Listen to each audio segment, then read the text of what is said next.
अखिल भारतीय हिंदू महासभा के प्रवक्ता शिशिर चतुर्वेदी ने कल यानी सोमवार शाम से आमरण अनशन शुरू कर दिया। साथ ही उन्होंने मिली सुरक्षा भी वापस कर दी है। हालांकि प्रशासन की तरफ से उनके घर पर पुलिस के जवान तैनात रखे गए हैं, यानी कि उनकी सुरक्षा वापस नहीं ली गई है। बताया जा रहा है कि अपने ही घर में नजरबंद किए जाने से आहत शिशिर चतुर्वेदी ने अन्न जल त्याग दिया है।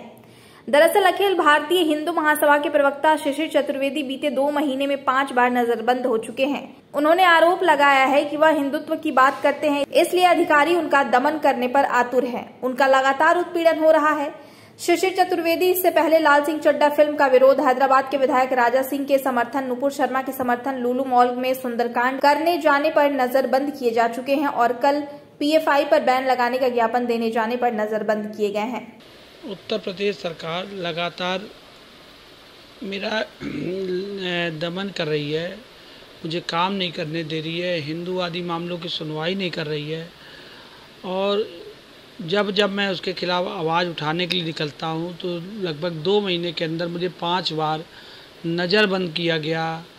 और काशी विश्वनाथ मंदिर का मैं क्योंकि पक्षकार हूँ, तो जब हम लोग वहाँ से जीत के लखनऊ आए, लड्डू बांटने की बात हमने की, उस पर भी हमको नज़रबंद करने जा रहे थे। तब मुझे जाके अधिकारियों से बात करना पड़ा और समझाना पड़ा। बड़ी मुश्किल से मुझे लड्डू बांटे दिए गए।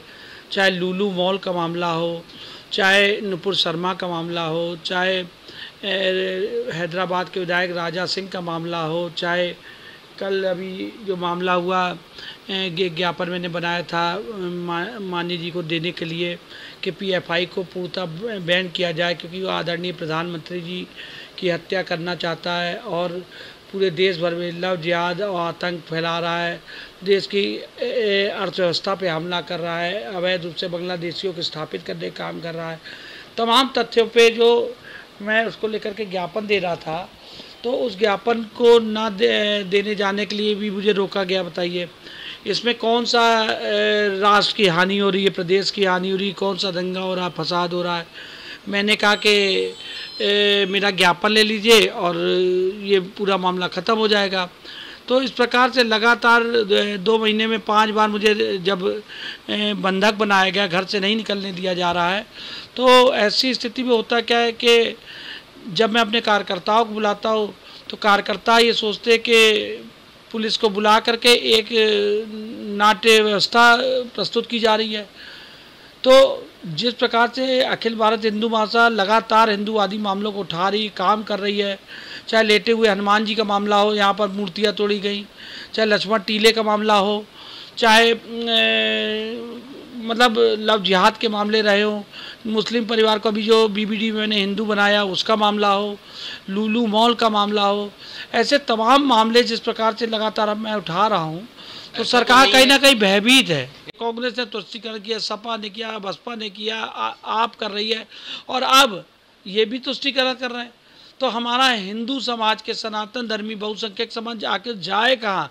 हम अगर आवाज़ उठाए तो गुनाह। देखिए मेरे पास ये फॉर्म अभी आया, मैंने मंगाया, दुर्गा पूजा होती है लखनऊ में, उसका ये फॉर्म मंगाया है। बड़ा दुख का विषय है कि इस दुर्गा पूजा के फॉर्म जो परमिशन लेंगे उसमें एफिडेविट मांगना। बताइए आप बताइए, अभी परसों की घटना पारा थाना क्षेत्र में, वहाँ पर चैलुम के नाम पर रात के 2:30 बजे तक वहाँ पर गाली गलौज और अनसंड भाषा वहाँ प्रयोग की गई। लाउड स्पीकर पे लोगों को सोने नहीं दिया गया, कोई परमिशन नहीं।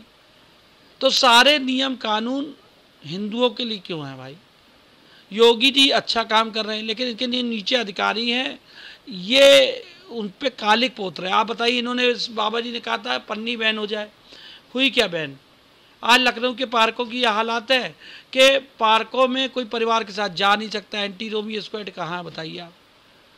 तो ऐसी तमाम मांगों को लेकर के योगी जी ने कहा कि माफियाओं पे हम बुलडोजर चलाएंगे।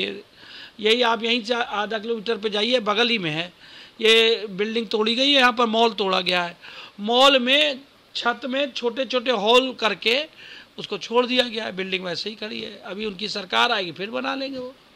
तो वर्दी के भेष में भी तो कई हत्याएं हुई हैं इस देश में, आप बताइए।